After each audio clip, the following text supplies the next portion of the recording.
Ce nouveau service, ce sera un panel d'activités réservé à l'ensemble de la population, sans distinction d'âge, de sexe, de religion ou même de... Oui, enfin, voilà, c'est ouvert à tout le monde et à tous. C'est un endroit fait pour tisser des liens, on parle de solidarité, de citoyenneté. Mais au-delà de ça, au-delà du panel d'activités, c'est un équipement de proximité qui nous permettra de faire du développement social. Et donc à partir d'aujourd'hui, quelles vont être les missions du CCAS de l'Île-aux-Rousses ? Alors les missions du CCAS d'Île-aux-Rousses, donc d'une part resteront les missions légales d'un CCAS, comme par exemple la domiciliation des personnes sans résidence stable, l'instruction des dossiers d'aide sociale classiques, puis à nouveau, donc dans sa politique extra-légale, ce sera la gestion de ce centre social. Et aujourd'hui, pour cette organisation, quel a été son programme ? Son programme s'est développé en fonction du projet social qu'on a tissé il y a plus d'1 an de ça. Ce projet social qui a eu l'aval de la CAF.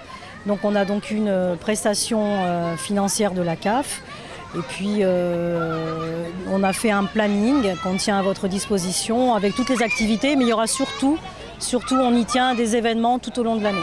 De manière générale, aujourd'hui, le CCAS, c'est quoi exactement ? Alors aujourd'hui, le CCAS, c'est donc je le reprends, le sigle, c'est un centre communal d'action sociale, c'est-à-dire c'est un service social classique où on fait de l'accompagnement individuel et de l'accompagnement collectif.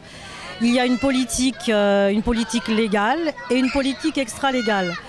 Dans la politique extra-légale, le conseil d'administration peut tout à fait décider de choses diverses et variées. Et aujourd'hui, le conseil d'administration a décidé donc de créer ce nouveau service, ce nouveau centre social, lieu de la citoyenneté, de démocratie participative. C'est-à-dire qu'on ne va plus faire pour les habitants, mais on va faire avec les habitants. On va faire avec eux, pour eux, mais avec eux. Ils seront donc partie prenante des projets qu'on y réalisera. Jusqu'à aujourd'hui, sa mission était l'aide aux familles en difficulté, particulièrement, et aux personnes âgées.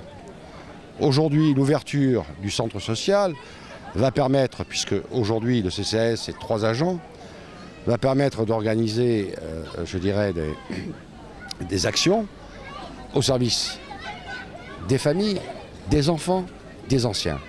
C'est-à-dire que pouvoir, dans un endroit, donc on a choisi de le faire ici, au centre Jancy, de pouvoir organiser des manifestations de mixité sociale entre les anciens et les jeunes, entre les familles, bien sûr, un échange entre les familles, et surtout un échange avec les associations, quelles qu'elles soient.